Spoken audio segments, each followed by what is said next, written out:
Friends, तो आज हम जो सीखने वाले हैं वो है इन गेम पबजी से कुछ पॉजिटिव बातें जीपैड के प्रिपरेशन या कोई भी कॉम्पिटिटिव एग्जाम है उसके प्रिपरेशन के बारे में। फ्रेंड्स, हम सभी को पता है पबजी एक स्ट्रैटेजी बेस्ड गेम है। स्ट्रैटेजी मतलब उसमें प्लानिंग और रिप्लानिंग का बहुत ही ज़्यादा महत्व है। सो फ्रेंड्स, पबजी में क्या होता है, हम सभी को पता है पबजी जब स्टार्ट होता है हम फ्रेंड्स के साथ एक प्लान बनाते हैं। हमारा एक फाइनल गोल है जो कि है चिकन डिनर लेना। चिकन डिनर के लिए हम एक प्लान एग्जीक्यूट करते हैं माइंड में। गेम्स चालू होने से पहले ही हमारे प्लान बन जाते हैं। हमें एक मैप पता है कि उस मैप में ही हमें फाइट लेनी है, पर हमें यह नहीं पता कि प्लेन किस डायरेक्शन से किस डायरेक्शन में जाएगा। तब हम एक अजम्प्टेड प्लान बनाते हैं। उस प्लान में क्या होता है, हम सोचते हैं कि प्लेन अगर इस साइड से इस साइड गया तो हम यहाँ पे जाएंगे, और इस साइड से इस साइड गया तो हम यहाँ पे लॉन्च करेंगे, जहाँ से हमें लूट करने में आसानी होगी और फाइनल आउटकम इजीली क्रॉस कर सकते हैं। उसके बाद क्या होता है, प्लानिंग हो जाने के बाद हम लॉबी में जैसे एरोप्लेन लॉबी में जाते हैं। एरोप्लेन लॉबी में क्या होता है फ्रेंड, एरोप्लेन की लॉबी में हमें सबको पता है कि मैप चेंज हो जाता है, या तो जो सोचा था वही आता है। तो जो सोचा था वही आया, तो हमारी जो प्लानिंग थी उस पर ही हमें मुकासिल रहना है, यानी उस पर ही हमें डिफेंड रहना है। अगर मैप चेंज हो जाता है तो हमको रिप्लान करना पड़ता है। रिप्लान क्या होता है, रिप्लान एक क्विक डिसीजन चेंजिंग होता है, जिसमें हम कुछ चेंजेस कर देते हैं हमारे प्लानिंग के हिसाब में, जिससे कि फाइनल आउटकम के लिए जो चेंजेस गेम ने किए हैं उससे हम मिलते जुलते चेंज करें और फाइनल आउटकम ही पा सके। इसको ही हम रिप्लानिंग बोलते हैं। अब प्लानिंग और रिप्लानिंग का फर्क सोचिए फ्रेंड्स। प्लानिंग क्या होता है, प्लानिंग में आप एक प्लान बनाते हैं जो अजम्प्टेड एरिया में है, आपके दिमाग में है, आपको पता नहीं कि रियल में ऐसी सिचुएशन हो सकती है, बस आपको पता है कि मुझे ये प्लान से चलना है। और रिप्लानिंग क्या होता है फ्रेंड, रिप्लानिंग एक क्विक प्रोसेस होती है।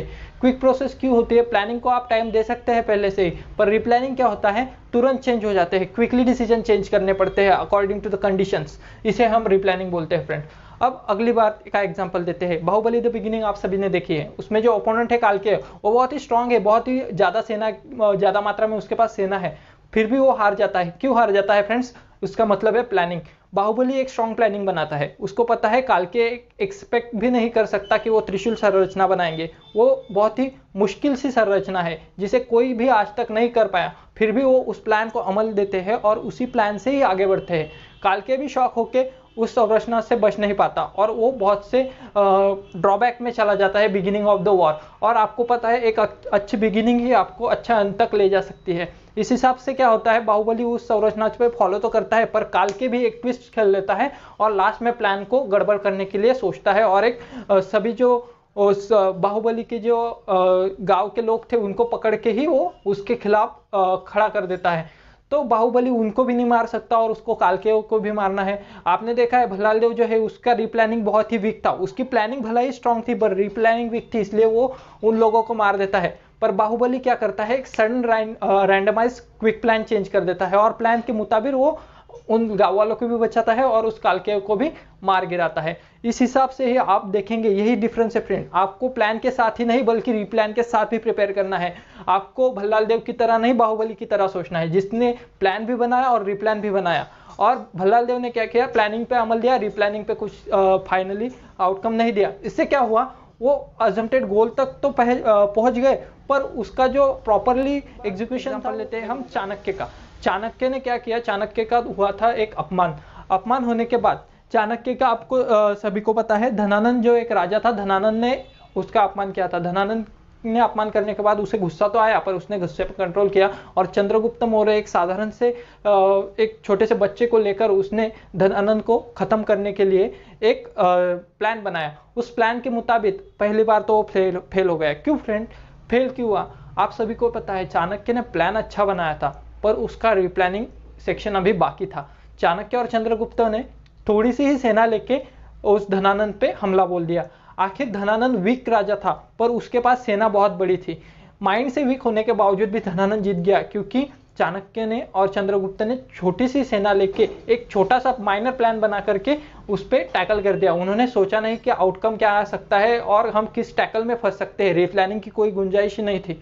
उसके बाद चाणक्य ने सीख ली और उसने चंद्रगुप्त को बताया, पहले स्मॉल टारगेट को ऑक्युपाई करना सीखिए।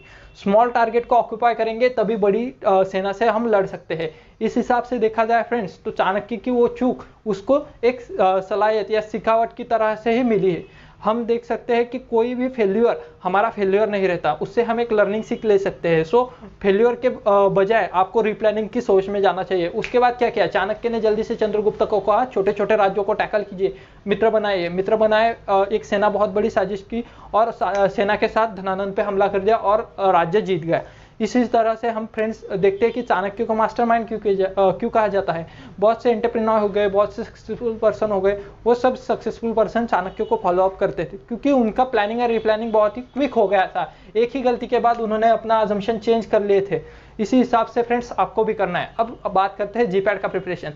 फ्रेंड्स आपको भी पता है जीपैट प्रिपरेशन में क्या होगा, फर्स्ट ईयर है, फर्स्ट ईयर में आपको प्लानिंग बनानी है। फर्स्ट ईयर में आपको जीपैट के बारे में इतना पता नहीं है, फर्स्ट ईयर में थोड़े बहुत टैकल्स आ जाते हैं। एक सेमेस्टर के बाद आपको प्लान बनाने हैं।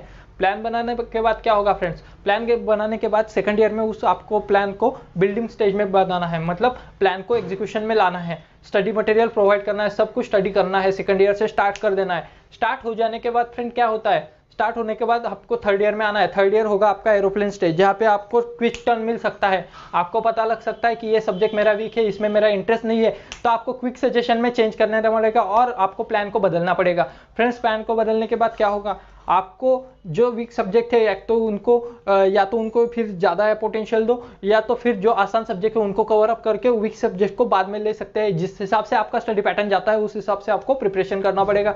और लास्ट ईयर जो है बैटलफील्ड स्टेज है, वहाँ पे आप कोई प्लान नहीं चेंज कर सकते। वहाँ पे सिर्फ आपने बनाए हुए प्लान को अमल में आना है, या तो क्विक प्लान बन सकता है या तो आपका स्ट्रैटेजिक प्लान बन सकता है। इस हिसाब से ही आप जीपैट को क्रैक कर सकते हैं। ऐसा नहीं कि आपने साल भर जीपैट के पीछे ही भागते रहे और रेगुलर की स्टडीज नहीं की। आप एक ध्यान से रखिए फ्रेंड्स कि आपको रेगुलर रूटीन का ही जो सवाल है वही जीपैट में आने वाला है। First year to last year जो सीखेंगे वही जीपैट में आना है। फार्मेसी आपका बेस है फ्रेंड। आपको ऐसा नहीं करना है कि मैं जीपैट के लिए प्रिपेयर करता हूँ, मुझे बहुत से कि डीएमआई सर मैं फर्स्ट ईयर से ही जीपैट के लिए प्रिपेयर करना चाहूँगा और मैं फिर मार्क्स कम आए तो चलेगा क्या। फ्रेंड्स आपको एक पोटेंशियल रखना है कि आपको जो सीख रहे हैं वही सीखना है, बस इन डेप्थ सीखना है। आपको ऐसा नहीं कि जीपैट के लिए प्रिपेयर करना है तो अलग से सीखना पड़ेगा। आप फार्मेसी के स्टूडेंट हो, ये आपका पहला आउटकम है, और फिर आपको जीपैट देना है, ये आपका सेकंड गोल है। आउटकम एंड गोल इनको कंसीडर के जीपैट जो होना है वो होगा। अगर इन केस आप गलती से रह भी गए तो कोई प्रॉब्लम नहीं फ्रेंड, फार्मेसी आपका फील्ड है, वो आपको हैंगओवर कर लेगा या आप अगले ट्राई में कर सकते हैं। पर फ्रेंड्स आपको हैंगओवर करना चाणक्य की तरह सीखना है। उसने जो गलती की आपको नहीं करनी है, आपको स्टेप बाय स्टेप ही आगे बढ़ना है। First year, second year, third year का स्टडी भी आपको साथ में करना है, जो कि हेल्पफुल डिसीजन रहेगा। वही आपको हेल्प करेगा टैकल करने में। अगर कोई क्वेश्चन आपको नहीं आता तो उस स्टडी के बिहाफ पे आप उसका अजम्प्टेड आंसर लिख सकते हैं। इस हिसाब से फ्रेंड प्लानिंग और रिप्लानिंग का महत्व आपने सभी ने जाना होगा। Thank you so much.